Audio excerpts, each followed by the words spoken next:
This could be the best DPB show that we have had in 2025. I'm looking so forward to today's show. As promised, I told you last week that we would have Lieutenant Governor candidate Aaron Del Mar. See, I almost said Darren. See how it is? It's just easier to say farmer in the Dell. But yeah, we got Aaron on. We've got my good friend and colleague that has joined the DPB show, Chris Haig, for all things that DPB seems to get lost in. But before we get started, I just want to give a shout out to any of you that are jumping in here. Let me make sure the comment section is open. That Kat Peterson, you know her as Conservative Kat, is in the process of moving. We're going to try to once again mesh our shows a little bit as she's getting settled into South Carolina. Yes, we are losing another young couple out of Illinois.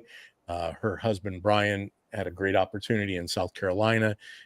He's leaving Eaton Corporation down in Lincoln, Illinois, and headed to South Carolina here in the next couple days. We're going to miss Conservative Cat, but Conservative Cat is going to be live 6 to 8 a.m. every morning. You can still catch her, obviously, in the world of podcasting. You don't have to necessarily be in one place at any given time to be able to have a show. Also, I want to get out that Modern Renaissance Man, yes, that's right, my friend Ty Smith, the Modern Renaissance Man, will be at the men's ministry group this Saturday at the Tabernacle. And I know Mrs. Producer can throw up the address for the Tabernacle, but if you want to have an opportunity to see Ty Smith, the Modern Renaissance Man, in the flesh, come out to the Tabernacle. So I think that's about all the housekeeping, other than if you're out there, YouTube, Facebook, X, and Rumble, make sure that you go out, like, subscribe, smash the like button, share it with friends. We would love to hear from you. So, Mrs. Producer? Yes.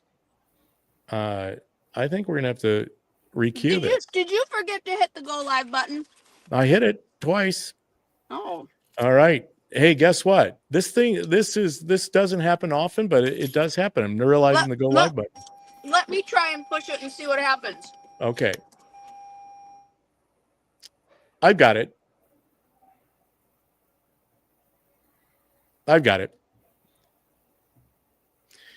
All right. Sorry about that. Wow. It doesn't happen often, but yes, I had a little mishap again with the go live button. I hope all of you were patiently holding on. Yes, I can see you are. The counter's starting to count. That's the first indicator that we are not live when I don't see people showing up, especially in the comment section. It's good to have you here.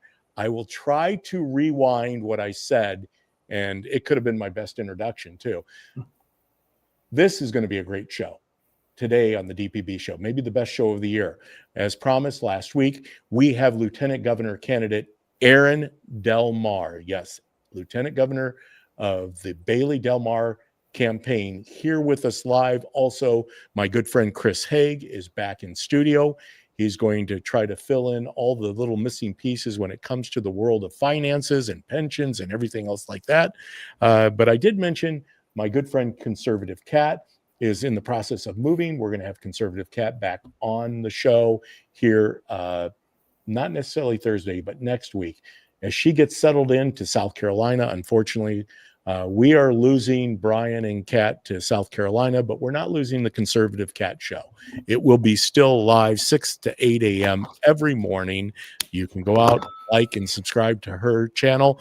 And then Ty Smith, that's right, the Modern Renaissance Man, will be in the flesh at the men's ministry get-together this Saturday at the Tabernacle Church on West Hovey at 9 a.m.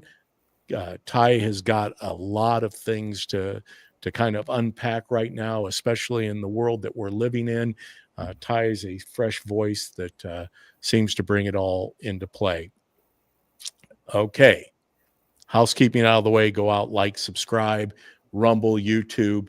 X, and Facebook. All right, I think I've got them all covered. Once again, welcome to today's show.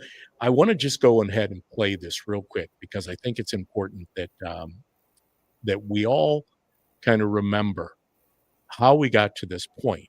Um, this is my good friends Darren and Cindy Bailey, and this is last week when they made a big announcement, and that's what we're going to really kind of hit upon today here at the DPD show. But let's go ahead and just add that real quick to the stage, and we're going to all sit back and just enjoy what they had to say.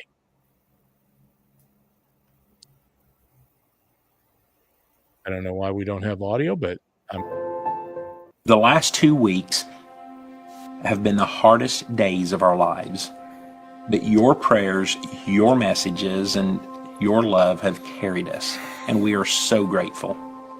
Our son Zach and his wife Kelsey lived with faith and purpose. They worked hard, served others, loved their family and community. That's the kind of strength that we're holding on to right now, and it's what keeps us moving forward. Our family has always been our bedrock. This hasn't been easy, but we want everyone to know that Finn is surrounded by love from our family and from Kelsey's family. And we're so grateful he's being cared for every single day. He's tough, he's full of faith, and he reminds us every day what really matters. We want him to grow up in a place that his parents would be proud of, and we're going to make sure he does. This tragedy changed our family forever, but it also reminded us why we fight. Zach and Kelsey believed in an Illinois where families could build a future without being crushed by bad government and broken promises. They believe this state could do better. So do we. After a lot of prayer and reflection, Cindy and I have decided we're staying in this race for governor. Not for politics, but for every family trying to make it in a state that's lost its way. For every parent who dreams of a better future for their children. And for every Illinoisan who knows that we can do better. President Trump recently called and he told me, Darren, keep fighting. Don't back down. That's exactly what we're going to do. We've all been through tough times, but what makes Illinois special are the people who don't quit. The ones who work hard, help their neighbors, and believe tomorrow can be better. That's who I'm fighting for. Illinois doesn't need more politicians. It needs leaders who've walked through the fire and still believe in hope, hard work, and faith. That's who Darren is. That's who we are. So I'm asking you, stand with us, pray with us, fight with us. Together, we can bring back common sense, honesty,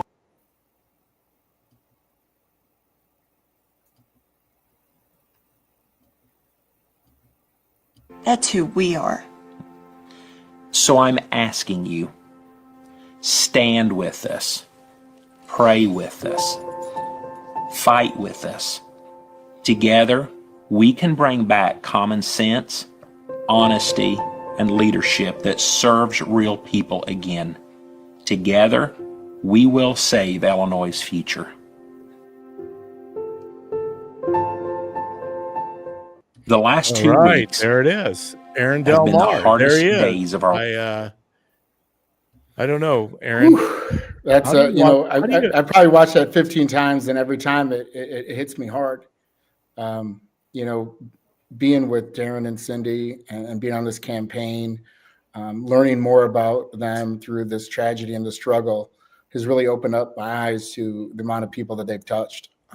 Dave, you were at the funeral, the celebration of life, and to see thousands of people come in, and Darren and Cindy spending 10 hours on their feet welcoming each person at the visitation, and then to see the packed house the next day. it's been a tremendous honor to stand with Darren and Cindy on this campaign, and and that's what we're doing. We're moving forward.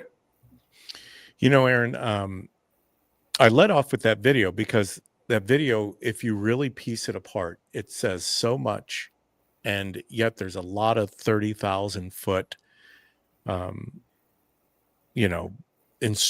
basically painting a vision, in the midst of mourning and grief, still painting a vision of Illinois and what Illinois could be. And of course, the words common sense. I just was noticing that Scott Jennings just wrote a book.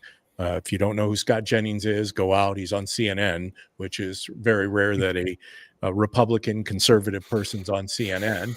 But Scott's got a book called Common Sense. And common sense, Aaron, I know that we kind of interjected.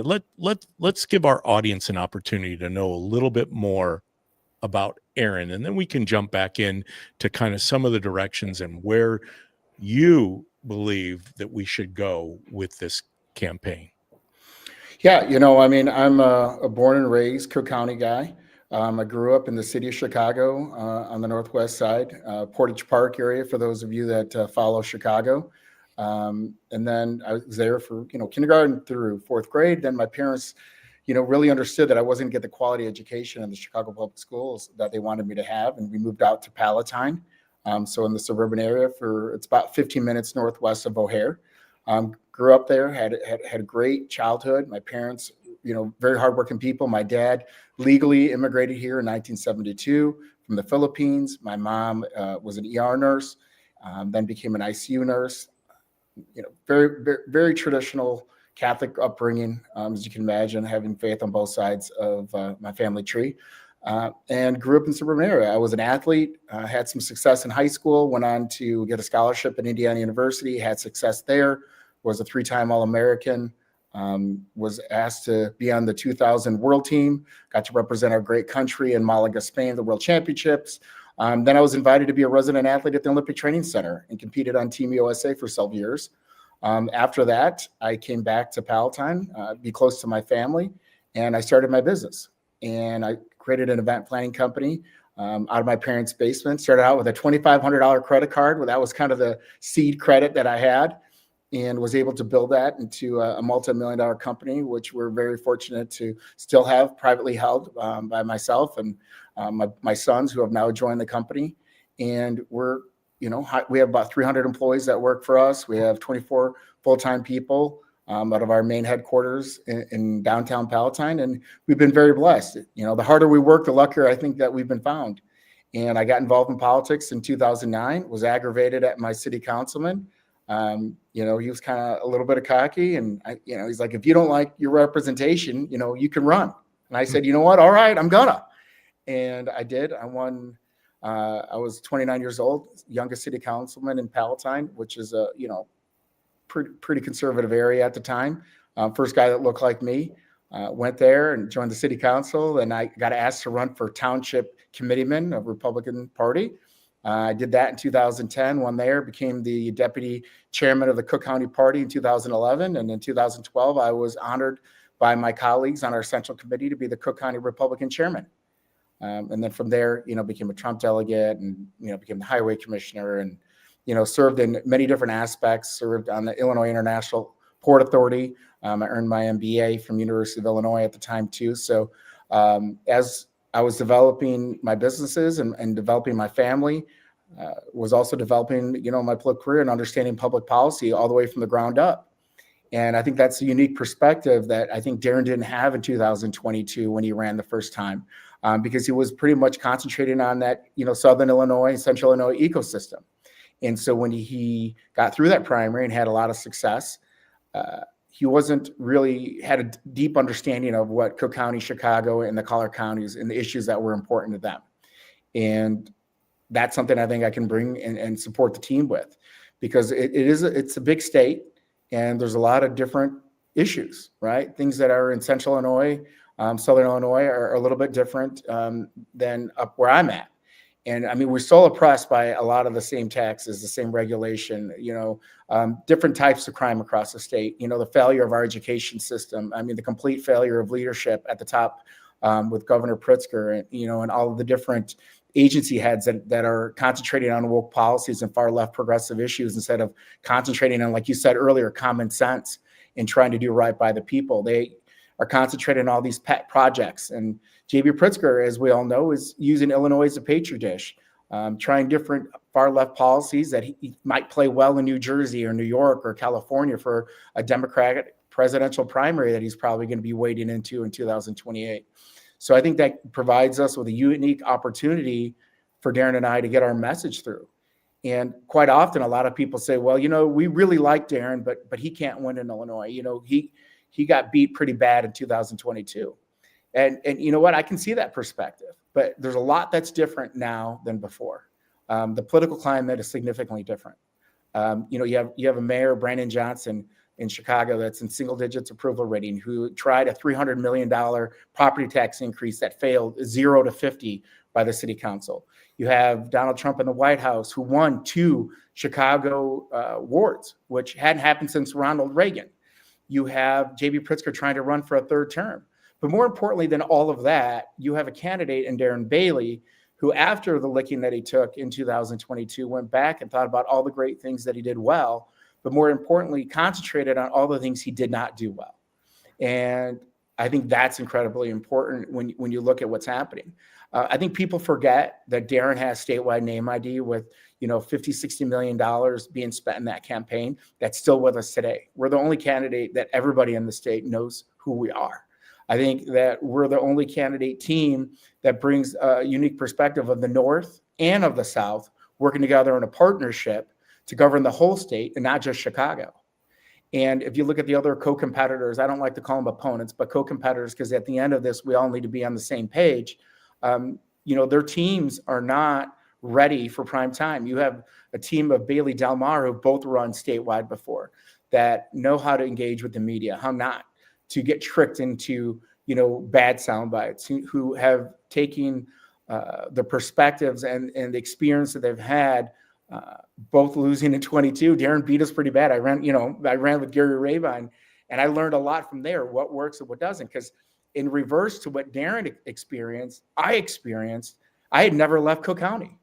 I had no idea, that when I was in Champaign, I'm like, wow, it's great to be in Southern Illinois. And they're like, no, you're in Central Illinois, young man. You still got a lot more south to go.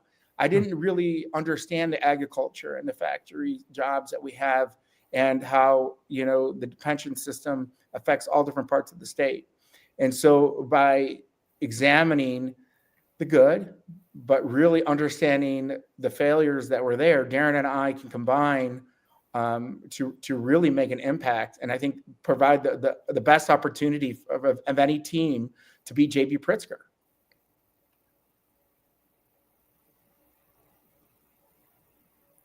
You're on mute. My mic was muted. Thank you, Aaron, for giving the people, especially that tune into the DPB show, perspective on who you are, and there's so much to unpack. So we're just going to take it one at a time. Sure. You said something that I think really stands out, that right now, here and now, in 2025, mid-November of 2025, Joe Biden's no longer in the White House. Donald Trump is. Brandon Johnson is still the mayor of Chicago. J.B. Pritzker, 7 years, going on to the 7th year of being the governor of Illinois.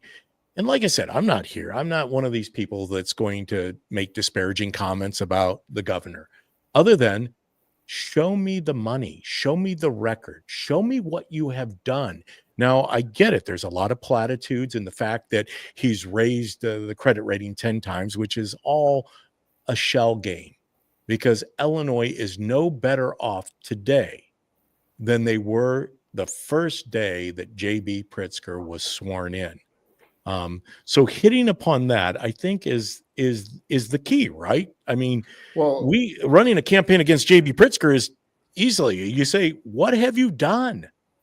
How are I think things it's more better? than that. I mean, you can look. I mean, there's certainly, he's a target-rich environment. We can talk to how about he's doubled the gas tax, right? Which is a regressive tax. where you have, the people like my kids who are still in high school, that I give them $25 for gas, and that's got to get you through. But there's so many people on the southwest side of Chicago that got $20, and that's got to get them from here to there. To have a $1.65 gas tax, if gas is free, you're still paying $1.65. That tells you a little bit about what he's done. He's doubled it in the last 8 years. Mm-hmm. If you look at how he's failed education, we used to have a thing in Illinois called Empower Illinois, where you could make a donation to a fund. It was private money, and you would get an Illinois tax rebate. But then that money would go to fund people that were below the poverty line on the southwest side of Chicago, predominantly African American, Hispanic, Eastern European, that they could use that fund to attend private schools. They've removed that. So now they forced all of these kids that had great opportunities at higher education levels, being forced to artificially inflate the Chicago Public School District's enrollment, because he's capitulating to this, Chicago Teachers Union, and artificially inflating that. You've seen how they brought 65,000 illegal immigrants into Chicago. People on the southwest side of Chicago, again, were told for 5 decades, we don't have money for playgrounds, for education, for mental health resources, for regular health resources. And now you bring in 65,000 illegal immigrants, and now we find $2.3 billion to take care of that. You look at these different issues, and the reason I bring up those two specifically is because the Democratic Party, in a lot of ways, has abandoned their own. And when they've done that, it's a great opportunity for us to message to them and to bring them onto our side and said, hey, look, are you okay with this? And if not, we're providing a significant change, because especially with that education factor and the big, beautiful bill, there's a federal policy that if you opt in, we can bring that Empower program back to Illinois. And J.B. Pritzker refuses to opt in. I can tell you, on day one of Darren Bailey being sworn in as governor of Illinois, we're gonna create educational improvements immediately by opting into that federal program, because right now people that are donating, those funds are going to every other state except Illinois. We're going to clamp down on the public safety. When I was talking with Darren, we were working on our issues, I said, Darren, you live down in Clay County. There's not a lot of drive-by shootings down there. He goes, no, Aaron, they're not. I go, but there are up in Cook County, where people just want to get to school, get to the grocery store, and get to work without getting shot at. We need to be able to speak to that, because that's something that you're not real familiar with. And he goes, I didn't know that. I go, these issues, the affordability issue under J.B. Pritzker and Mike Madigan. Remember, ComEd was found guilty, and Mike Madigan remembers that because he's serving his jail sentence right now. But what did they do a couple of weeks ago? They went and let ComEd be able to pick whatever rate they want to do. You don't think they're going to make that $300 million fine that they paid up in the first week of jacking our utility bills, which they're doing already? These are the type of policy issues that people need to be reminded of. The governor has an incredible power in Illinois because we're a strong governor state. On day one, Darren Bailey is going to remove 2,200 appointments and replace them with people that are going to govern with conservative values. If you want to save 2,200 lives that were lost or in the Department of Family and Children's Services, 2,200 children were either killed or are missing over the last 8 years under J.B. Pritzker. That can be immediately changed by, Darren Bailey being elected governor. If you want to change insurance, right? One of the things that we talk about health insurance and the premium is going out is because we're captured in Illinois.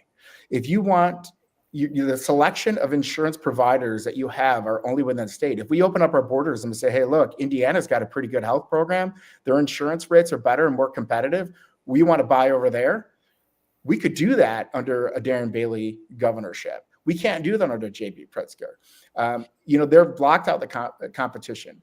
If you want to talk about the borders, right, and how we're going to deal with illegal immigration and crime, that's something that we can deal with head on. But even more importantly, when we're talking about borders, is we should be talking about the borders not only in Nevada and California and Texas, but what about Indiana, Wisconsin, and Kentucky, where the businesses are fleeing? And when they're fleeing, the jobs are fleeing. And when the jobs flee, the opportunity becomes less here in Illinois.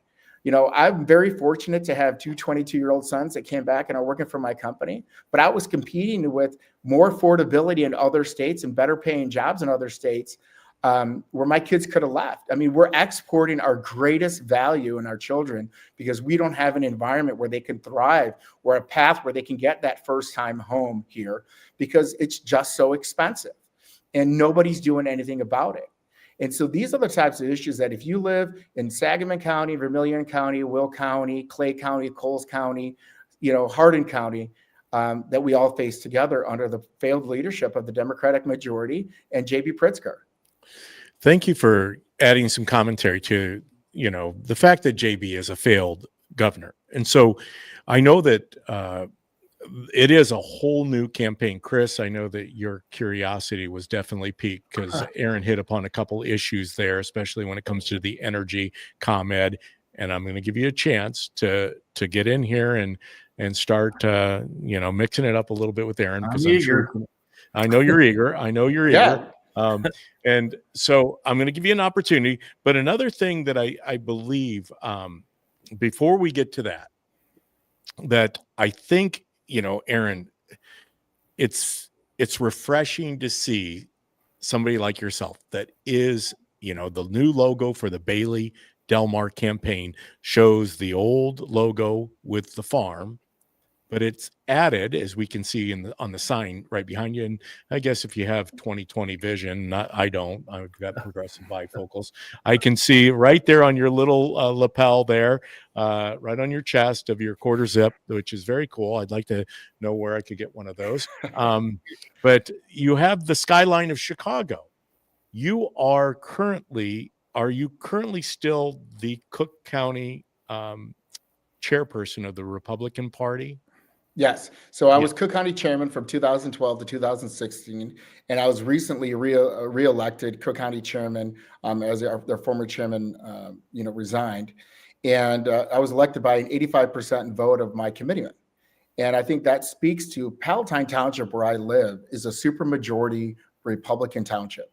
Let me repeat that. We're a supermajority Republican township in Cook County. Wow. I've been the chairman in Cook for 16 years. And we play hard ball. I went down to where Darren lives and, like Effingham and to Clay County. And I'm like, you guys are living in Disneyland. I'm living in Gaza. You guys have Republicans all around you. I'm fighting for every postage stamp of space that we can get to keep Republican strongholds. And sometimes it takes a lot of political strategy. You have to understand, the voters out here, because it's changed. As Palatine used to be a solidly red township, of 185,000 people, right? Just to kind of give you a perspective, our township is like, 6 or 7 southern counties combined as far as population goes. We've had a lot of people that have, aged out, that have passed away or moved away because of the oppressive taxes and property taxes that we have out here. And we've had a bunch of younger people moving in from the city and from Lincoln Park and so on and so forth. And they bring their Democratic policies here. So we've had to evolve as a Republican township to keep our majority and to push back against a lot of these, Democrats that are, invading our township. And we're doing that by our messaging and our campaign ability and by just being, strong advocates for conservative beliefs. How do you see moving forward into 2026? How do you see Cook County, especially the city of Chicago? How do you see getting the turnout you already know there's a little fever going on. People are very disappointed with. Well, we don't want to get the turnout in Cook County. We want to suppress the turnout in Cook County. We want to raise the turnout in Southern Illinois. Well, and that's really what I wanted to hear, because so you preempted me. That's where I was going to go with that.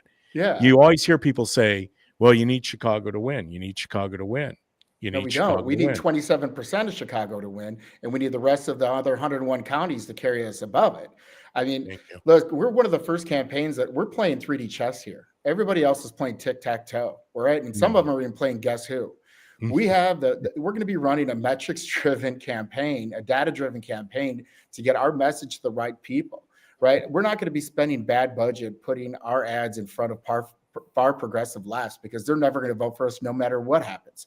If Darren Bailey was to save their children from being eaten by sharks, they would say that we're starving the sharks, right?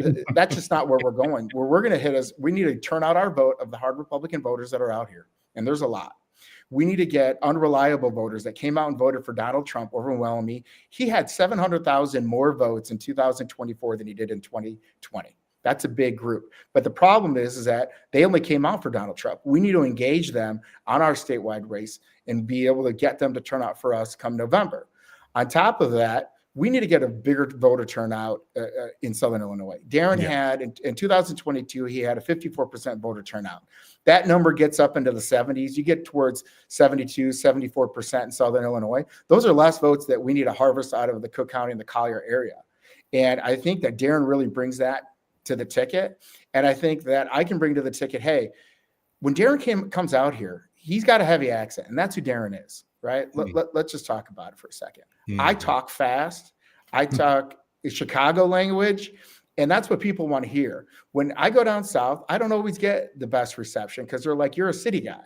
And when Darren comes up here, he doesn't get the best reception because they're like, you're a farming guy, right? I can articulate the message that's palatable to Chicago voters and to the Collier County voters because I'm one of them. I get it, right? And I think they relate to that. They're like, we want a guy that sounds and talks and understands what we're dealing with. And Darren just couldn't do it in 22. He's getting a lot better, right? But if we can hold that south and get that vote turnout higher, and we can dull the blade in Cook County, right? We're not going to win by 15 points. This is going to be a knockdown, drag-out fight. Yeah. And I think one of the other unique things that Darren and I do, just based on personalities, is that we're taking the fight to J.B. Pritzker, right? We're taking the fight there. We're not going to just sit here and absorb blows like our co-competitors probably would do if they're in that position. We're taking the fight. We're taking the issues there, and we're putting it all on the line. And you need to have people that are going to be outspoken like Darren was during COVID and during the masking and opening up the schools. I mean, people forget about how big of an advocate he was for people that didn't feel like they had a voice. That created a differential between Darren and a lot of other people across the state. When everybody was crying and huddling and scared to speak out, Darren spoke out. And that is the same, intestinal fortitude that we need to have in 26 if you want to take a fight to J.B. Pritzker, who just dropped $25 million into his account. It always makes me laugh when the Democrats are like, no kings, no kings. Let me tell you something. If there's any Democrats watching right now, let me speak very clearly to you. If you're going to vote for a man that puts in millions and millions of dollars of inherited money into a campaign to buy an election, you are literally voting for a king. For a king. Okay? Yeah, You are voting for a king. Billionaires, right? What's that, Chris? They sure love their billionaires. They hate millionaires, but they sure love their own. They just don't like ours. But look, Illinois has had enough of that billionaire class, regardless if it's J.B. Pritzker or Bruce Rauner. Okay. Yep. They've always come in from the executive level and they, try to take and run the government from the top down. And that just doesn't work. You need people like Darren and I. Darren started out in the school board. I started out as a city councilman, and we have worked our way up. We have fought, we have scratched, we have crawled all the way up a ladder to be able to be in a position to make generational change in Illinois. And we're not apologizing. We're doing this. Darren's got a beautiful farm and wonderful kids, and he's got a lot out there. I've got my own business, and I've got 6 wonderful kids. We're not looking for a job. We don't need to be doing this. We're doing this because we're servant leaders, and we believe that we have a certain set of skills that could benefit our neighbors, our friends, and our family, and for generations to come. That is the sole goal for this. That's it. Well, the other thing that I believe is going, and I'm glad, Chris, are you exhausted yet? Have you caught up with it? Are you taking breaths? Take breaths. Because somebody needs to breathe for Aaron. Aaron doesn't breathe a lot. I try to be the guy with the. No, I love that. I love the rapid response. That's great. There's a lot of those topics where things that, my job is to be the finance geek on the show and go through the budget and actually look at some of these numbers and try and figure out where they're hiding stuff, where things are going. And you're probably aware of this, but we had, I think it was in year 2024, we had a reduction in healthcare services. Well, what was happening there is that they decided to stop providing benefits to certain non-citizens so that they could lower it. and he was probably setting himself up for the race because they took some of those people off just to improve the numbers. And Well, they ran out of money. They had $2.3 that too, billion yeah, right. set there. He went over budget. He was trying to do it, but then he figured out like, hey, we're not going to be able to cover 10 million people. So we're going to have to reduce that. It wasn't because he was trying to be benevolent and start being conservative with our checkbooks. It's because he couldn't find another pot of money to go in and take from the rest of the Illinoisans and shift it. If he could have found the money, he would have. Well, that's true. Yep. 100%. Well, and the other thing that I see with him that's a real weakness is that he doesn't care about the people. JB doesn't, It's because he doesn't know the people. He doesn't engage with the people. Well, that too. So he's walking on the lakefront with the security guards and saying, who cares about the shootings in Chicago? And then just the other day, he's out there being quoted as saying about the healthcare issues right now, the insurance issues, as you mentioned. He's like, I don't care.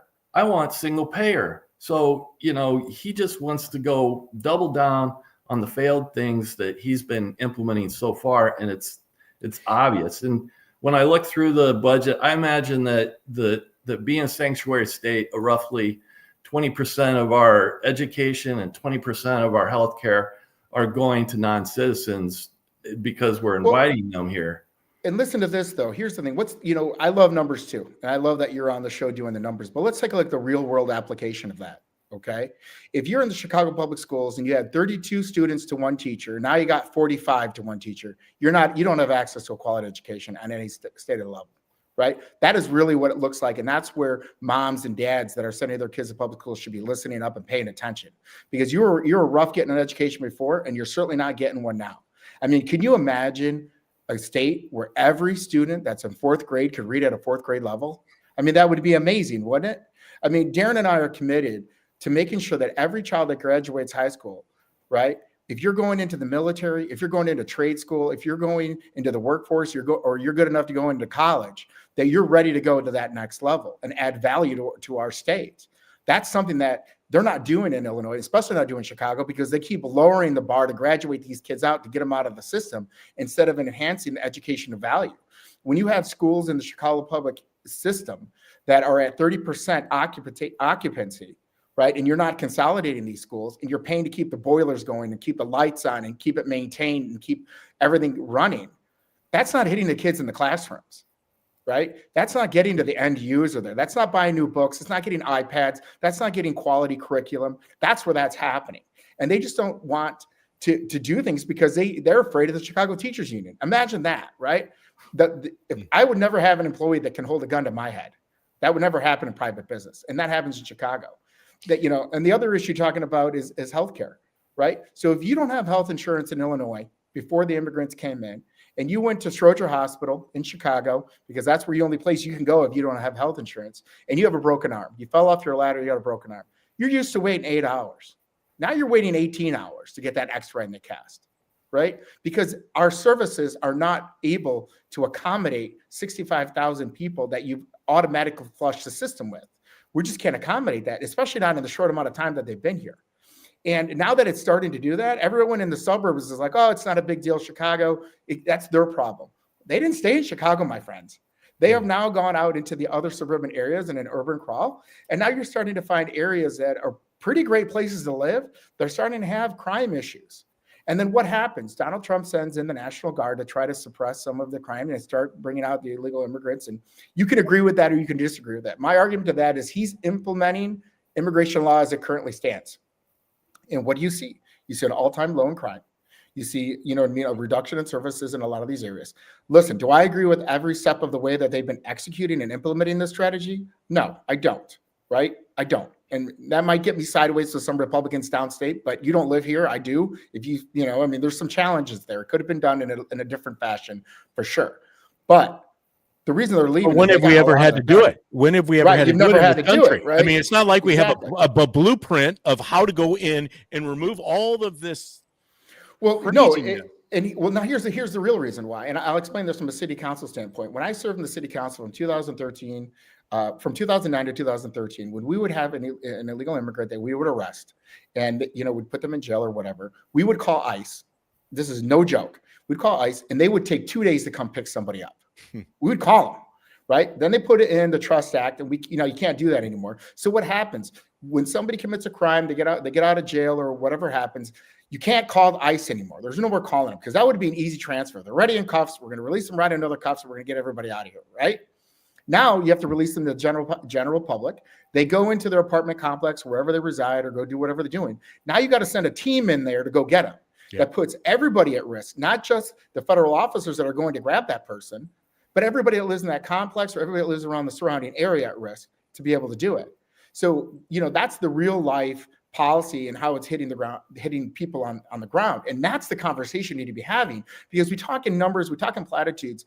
We need to show people this is what's happening to your kids at school. This is what's happening to your public health system. This is what's happening to your costs because your property taxes are through the roof. This is why your utility bill is way out of whack, and show them how it affects their lives, because J.B. Pritzker and that billionaire class can't do that because they don't know. Well, and I think it's obviously the reason why, we speak of the billionaire class, the Governor Rauner, when he ran against JB he ran for a second term and JB was running as his opponent. JB ended up wiping the table, right? He ended up with almost 2.5 million votes, Rauner somewhere around 1.8 million. But to go 4 years from 18 to 22, Pritzker went from 2.5 million to 2.2 million against Bailey. So if he were to lose another, which I believe it's very likely, JB's favorability has fallen, and we can hope for suppression of vote in the Cook County area.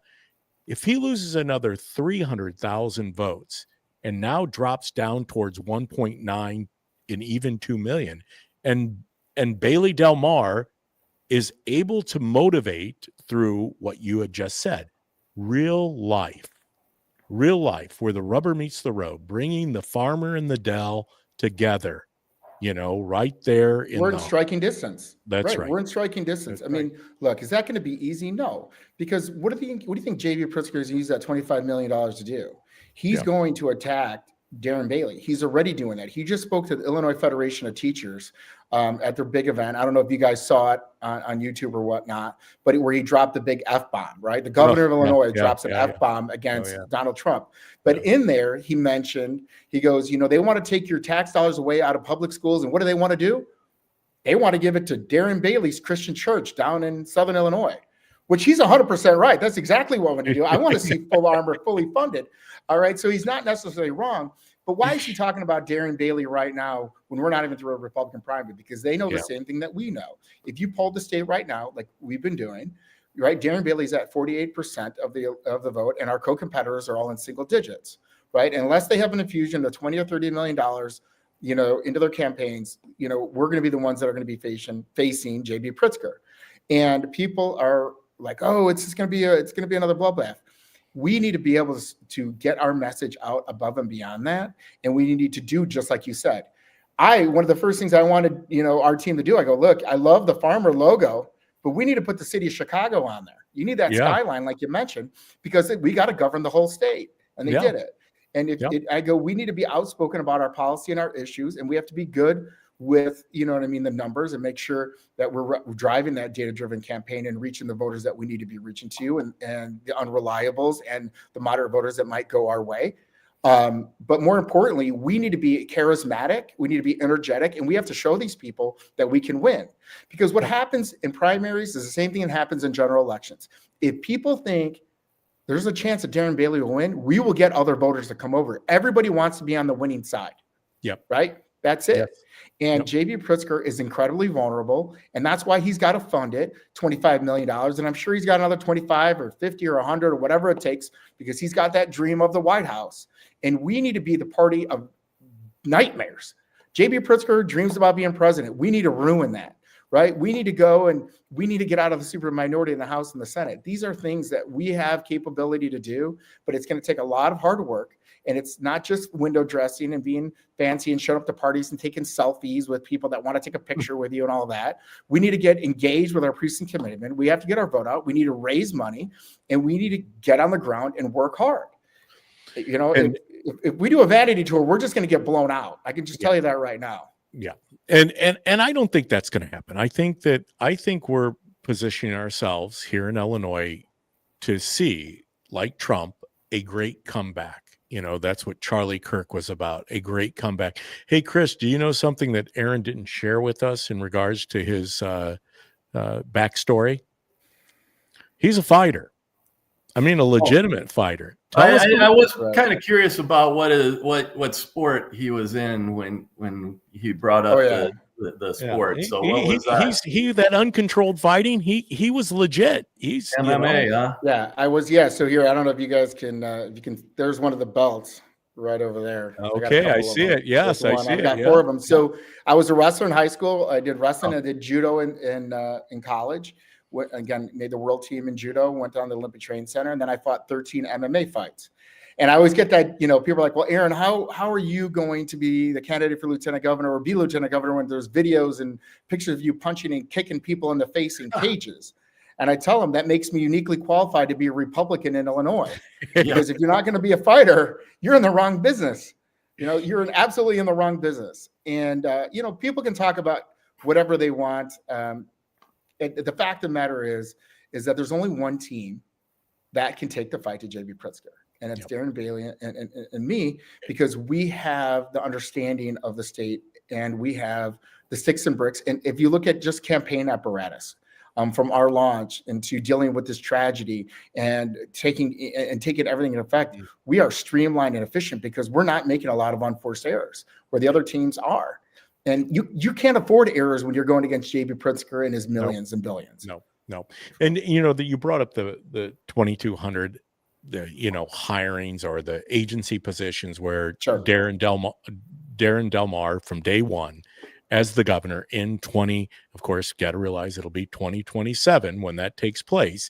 So we've got a lot of time between now and 2027, but going in, that's where the impact, people say, what can you do if you don't have the General Assembly and you're not out of the super majority? How do you impact? How do you do it? Right. Number one is your agency heads, right? The governor has the appointment of the agency heads. You don't like the way the Department of Corrections is being operated, you change the agency head and you give the policy and the direction to the agency that this is how I want you to run this. And then they are the ones that are running the day-to-day operation, just like if you were in any other business, right? I don't work every single day at my office. I tell my general managers, here's the policy, here's the way that we want to be running things. Here are the core values of what we want to be able to achieve: customer service, or implementation time, contract return time, any of those issues. And it's their job to maintain it. And if they don't meet those criteria, you get rid of them and you get somebody else. That's why I'm saying, if you Department of Children and Family Service, this guy's been there for decades. How come he's never been fired? Yeah. Right. He's so juiced in. Like, one of the values of, and I don't know about value is the right word, but one of the things about being a Cook County guy is I know that all these patronage jobs, right? What happens in Cook County and Chicago is if you're a precinct committeeman and you knock on a bunch of doors, they're going to find a job for you. That's how you get your job. Yep. You may not be able to count to 10 with mittens on. That's how you keep your job too. Right. And that's how you get your job and how you keep your job. And that's why you have dysfunction. I mean, certainly there's, a lot of, waste, fraud, and abuse, but there's just a bigger amount of just incompetence where people that are in positions and jobs paying $100,000 a year that don't know what they're doing and don't care, right? Because they know that their job is fully protected because they're going to be knocking on doors and they keep getting their people elected. On top of that, when you have candidates in the Democratic Party, you run for, alderman and you lose, they appoint you to judge because they want you either out of the way and they want you doing something, they want to keep you engaged. In Cook County, if you want a Cook County endorsement from the Democratic Party, you have to max out to them for at least two to three cycles, right? That means you have to give them the max amount of money to even be considered. Nobody talks about these things, right? I mean, these are integral things, and that's why they fight so hard. Republicans, most of us are doing this in our part-time because we have other jobs and we have family and such. They fight a lot harder than we do because their livelihood depends upon it. So the amount that we have to overcome is staggering, but we can do it. I mean, we have the opportunity, we have the know-how, we know where to go. Well, you know what? I always take an opportunity to thank everyone that's joining us here today at the DPB show. Go out, like, subscribe. That you can do that at YouTube. You can do that at X. You can do it on Facebook. And oh, by the way, sorry, I got the warning again. Sounds like we had a little confusion on Facebook. I don't know if it was on my personal page or on the DPB show page. It sounds like some of you got kicked off. I know many of you were able to recover and get with us here at one of the other platforms. We so appreciate you. Obviously, thank you. Here's another quick thank you from Carolyn. Thank you for this program. You're such a wealth of knowledge and very informative. Yes, Pam, I saw that you had to run. Hopefully you do rewatch it. And there, our buddy, you can't beat him, Berwin Bob Kelsey. Thanks, Bob. Always like to see everyone that's joining us here in the chat. It's about you guys. Come on, bring the questions. We've still got a few minutes left. If you have a question you'd like to ask of Aaron, I know that my cohort here, Chris, probably has one before we have to, of course, on the DPB show, we always end our show in prayer because Lord knows we need prayer in our lives, especially for Darren and Cindy as they continue to mourn the loss of 4 of their family members, especially as we enter the holiday season. I can't even bring myself to comprehend that, to think about it. Yes, Joanne, it is great to listen in today. Thank you. But Chris, go ahead. What do you have for Aaron? So real quick, one little tidbit in terms of the finances is economic development is the only budget item that's been cut over the period of time. So that's something that we probably want to up that and start bringing companies in, and you have to do all that regulation elimination to attract them and taxes and none of that. But the biggest thing probably, and you mentioned this, is energy, because we've gone and implemented a really poor energy strategy depending on a lot of intermittent power and closing down a lot of the gas plants and nuke plants and anything else that didn't really fit in that green energy bailiwick. So how do you see yourself trying to rebuild that structure again and get us back on target? Well, there's really 2 points when you're talking about energy. So the first one is that we have to reevaluate the way that we work with our energy companies. Like I said, this previous legislation that I mentioned before has given them free reign to charge us whatever. None of that extra money that we're paying in our energy bills is going to our grid and our infrastructure. This is solely going to the bottom line in the pocketbooks of the energy companies. We should be, and again, it's coming from Republican, regulating how much they can charge our residents, right? I mean, energy companies have to make a profit. We're in business. They have to bottom line. But to be gouging our people, we need to be saying, hey, look, why don't you show us a pro forma of how much you're going to be reinvesting into the grid system so we can have dependable energy? How much are you going to be using for the new data centers that are going to be out there? Because technology needs to grow and we need progress. And then how much of this is going to your bottom line, right? And we should be regulating that, because if not, they're going to ramp up our bills over and over again to pad their pocketbooks. And I can tell you, from where you guys are, a bit south from where I am in Chicago and Palatine, you guys should be stinking mad because they're hiding a lot of things from you. Like, I don't know if you know this, but this new legislation that J.B. Pritzker just signed into law is robbing Southern Illinois. There's a thing called the motor fuel tax, MFT, right? So you go to the gas station, you part of that tax that you pay there goes to your local highway commissioners and municipalities to do your roads, right? You understand that, right? The roads have to get redone. You got to tear them out. You got to put new ones in. They got to be maintained. You need salt when it snows, and you got to plow it, and so on and so forth. All of that money that you were getting that are staying in your community has now been redeployed up to Cook County and the Collars, because our transit system, the CTA, the Metra, and the PACE were underwater. So what did they do? They went and robbed everyone in Southern Illinois. And the only people that even know about motor fuel tax are your highway commissioners in your municipal government areas. but your money has now been redeployed. And thank you very much, because I live up here. You should be stinking mad. This is what happens when you only govern one section of the state. Yeah. That is something unique to happen, because I can guarantee you Darren Bailey would never let Southern Illinois get robbed if he was governor. It would never happen. Never in a million billion years. It wouldn't happen. And so these are the type of issues you got to be thinking about when you're doing this. And, when you going back to your energy question, because I only got a little bit of time left. If you're a business that's in central Southern Illinois and even in Cook County, right? And you're a hamburger joint. And now you've been hit with a couple of different taxes. One, that you've been hit with a minimum wage, where you have to have an $18 minimum wage in Cook County. And now you're being hit with a 40% energy hike in your electric bill. Before you get to bring home $1, you have to pay for the buns and the hamburger and the toppings and lettuce and tomato, mayo, everything else. Then you have to pay the energy bill on top of that. Then you have to pay your workers. You want a $32 hamburger, right? Who's going to afford that? You're not. And when these businesses go under because they can't afford the oppressive taxes that are being pushed upon them, right? Because people can't afford to pay that for a hamburger.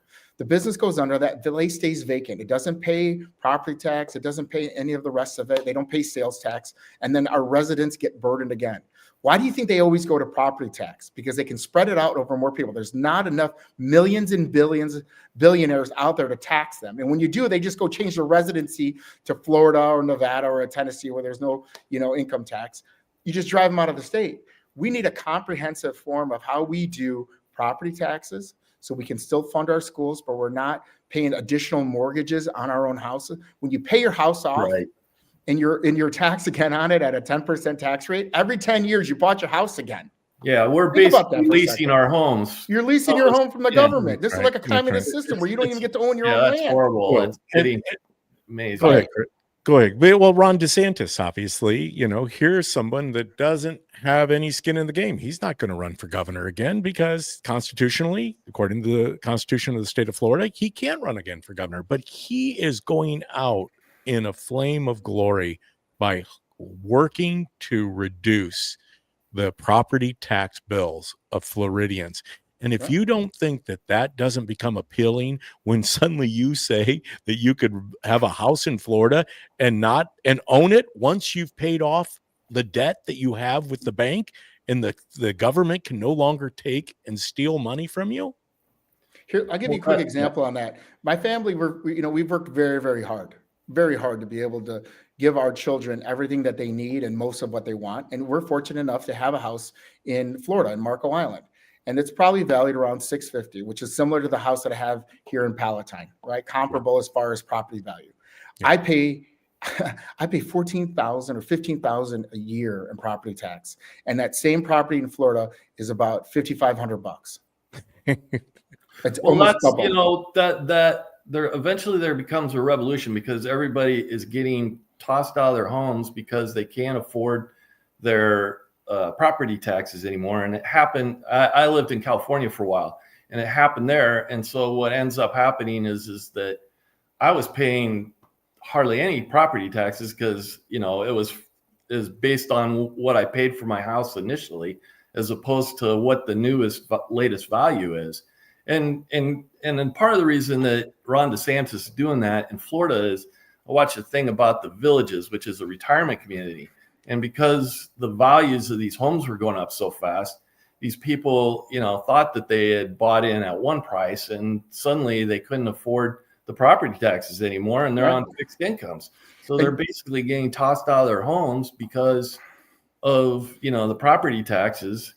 And, the municipal, I've worked with some of these municipalities. They love this because they don't have to raise taxes. They just tack on whatever the value of the home went up, and it's free money for them. And here's the thing too, is that the value of our homes are being depressed. Yes. Because nobody wants to buy your home because they don't want to move into Illinois because of the oppressive taxes, right? When they look at the cost of acquisition of the home and then how much the taxes are, it's insane. This is the type of stuff that I'm talking about. I think provides a differential between other co-competitors in this primary, and even with J.B. Pritzker, is that Illinois needs more astronauts and less astronomers. Darren Bailey and I have done this, and we've gone out there and we fought from the grassroots level on the way up, right? And we understand what those issues are, because we pay these bills, because We are independent business owner. Darren's a farmer. I own my own business. I mean, all of these bills, I pay over $100,000 a year in property tax on my building before I can take a dollar. That is the issue that is suppressing Illinois and our success. And if we can find a way to redo property taxes and recalculate them, everybody is going to want to buy your house. And what does that do? It shoots the value of your home up, right? Your investment in your home is now something you can be proud of instead of seeing it slip. Yeah. Well, I just want to get this comment. Hold on for a second, Chris. Because we started a little late, so we can go a few extra minutes. But I want to make sure that we are aware that my friend Jim Rule, Caswell County Chair of the Republican Party, is in the comment section, and of course, it is Taco Tuesday. And he said, that is exactly correct, Aaron. I sell tacos, and they are not cheap because of what you are talking about. Thank you, Jim Rule, for chiming in today. Hey, and another thing, because obviously this stuff gets so overwhelming, I think, to so many of you, and there is hope. In fact, Aaron, are you thinking about having any more children? I know. I'm 47 years old, man. I know. I know because I'm a minority. I start looking like this at 13. I start this way to 70. I think you should have one more child, and it doesn't matter if it's a boy or a girl. You name them Bailey, right? Bailey Del Mar. Maybe How can you go wrong? And I'll name it Bailey. But no, I've got 3 beautiful boys and 3 beautiful daughters that I want to be able to live in Illinois. I want them to come back. I don't want to move to see my grandbabies at some point. Yeah. This is why we're fighting. Darren and I are fighting to be servant leaders. That's why we're doing this. We don't need to be doing this. We're not looking for a paycheck. We're not looking to become president of the United States. We're doing this because we have a unique skill set that can benefit our neighbors, our friends, our family, and the people of Illinois. And we're fighters. You know, Darren and I have a different voice, right? I've got a Chicago voice. He's got a little bit of a Southern twang to it, but we speak together. And if you look at our signs versus everybody else, I always like to use this analogy. We're a team, right? This is not a traditional governor, lieutenant governor. Certainly Darren's going to be the governor. I'm going to back him up, but we work together as a team. If you look at other co-competitors, they're not even on the lawn signs. Yeah. They're not projecting that. Because they're looking for something different. They were looking just to fill a spot so they could run for governor. Darren and I want to do this because we bring the North and the South together for the benefit of all of Illinois. You know what? I am impressed. Chris, I know you're equally as impressed. Mm-hmm. It is. I know we could go on for many more minutes, hours, because there is so much to cover. We're going to get Aaron back on the DPB show. Because there is so much that's going to be covered between now. But I also want to be very mindful and obviously end the show today. Aaron, just so you're just aware of this, after we cut the live feed here, we have a little afterglow, just a couple minutes for us to kind of decompress and talk about some things. Chris, I'm sure, has a couple more questions. That's why I feel bad for Chris, because I want Chris come with the hard questions, Chris. You're the policy guy. Right. Look, you know, primaries are good because metal sharpens metal. And I agree with that. We're going to have to talk about when we go against J.B. Pritzker, if the people of Illinois and the Republican primary so see fit. And so I don't take any offense. When we sign up to run for public office, and now there's nothing off the table. And we need to be prodded. And we need to be able to answer questions on the rough. Nobody gave me any of the questions or issues that we're going to be talking about before this podcast. So by all means, I know you're a polite guy, but if you got something, come get it. Let's do it. Well, and even when everyone knows that is tuning in today, they know my relationship with Darren Bailey and now Aaron Del Mar. I mean, I have become a very big Aaron Del Mar fan. In fact, I am more and more impressed with you, especially in light of what you have been thrown into. Now I'm going to tell a little story, Chris, real quick, and because I still think we haven't exhausted the hour time limit yet because of the faux pas of myself not being able to get the go live button. But I was sitting across the table with Aaron, and I shared this with him. You know, he said, if you would have told me 4 months ago, and this is prior to us putting forth the packet to run for governor, the Bailey Del Mar ticket, and Aaron said, if you would have told me 4 months ago that I'd be sitting around a table with a bunch of Bailey supporters and we would be submitting our packet to run as, in a collaboration of governor, lieutenant governor, and then Darren Bailey's family would die tragically. And you would tell me I'd be sitting around the table like this? I'd say no way. And I truly believe, as I shared with Darren that day, that it wasn't the Bailey campaign and all of us loyal supporters that chose Aaron. It wasn't even Darren.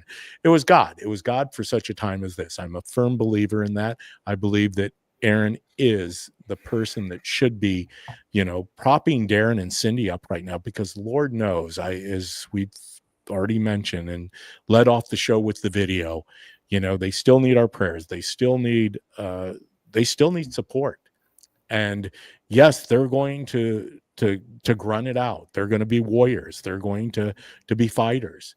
As President Trump told Darren, be a fighter, and that's what we all can do. It's just not Aaron. It's just not Darren. It's just not Chris Haig. It's just not DPB.